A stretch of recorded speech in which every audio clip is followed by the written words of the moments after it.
வணக்கம். இன்று உங்கள் அனைவரையும் சந்திப்பதில் மிக மகிழ்ச்சி. நம்மளோட சேனலில் நிறைய நல்ல விஷயங்களை பற்றி பார்த்துட்டு வரோம். ஆன்மீக தகவல்கள் பற்றியும் பார்த்து கொண்டு வருகிறோம். குழந்தைகள் வளர்ப்பு பற்றியும் பார்த்து கொண்டு வருகிறோம். ஜோதிட தகவலை பற்றியும் பார்த்து கொண்டு வருகிறோம். அந்த வகையில் இன்று நாம் தெரிந்து கொள்ளப் போவது, கோயிலுக்கு செல்லும் பொழுது என்ன செய்ய வேண்டும் என்பதை பற்றி தெரிந்து கொள்ளலாம். கோயிலுக்கு செல்லும் பொழுது மூலவர் எதிரில் நின்று வழிபடக்கூடாது.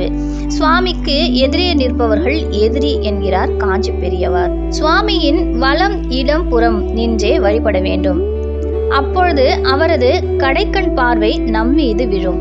இது நமக்கு கருணையையும் குளிர்ச்சியையும் கொண்டதாக கூறப்படுகிறது.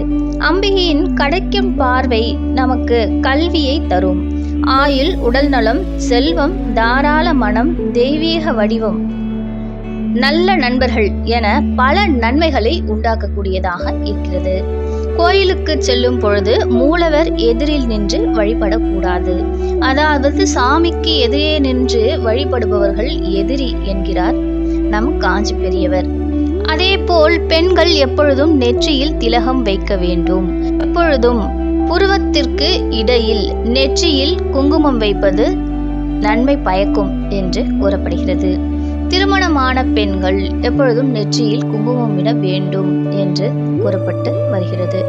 தலையில் பூ வைப்பதும் குங்குமம் வைப்பதும் காலில் மெட்டி அணிவதும் பெண்களுக்கான ஒரு நல்ல விஷயமாக கூறப்பட்டு வருகிறது.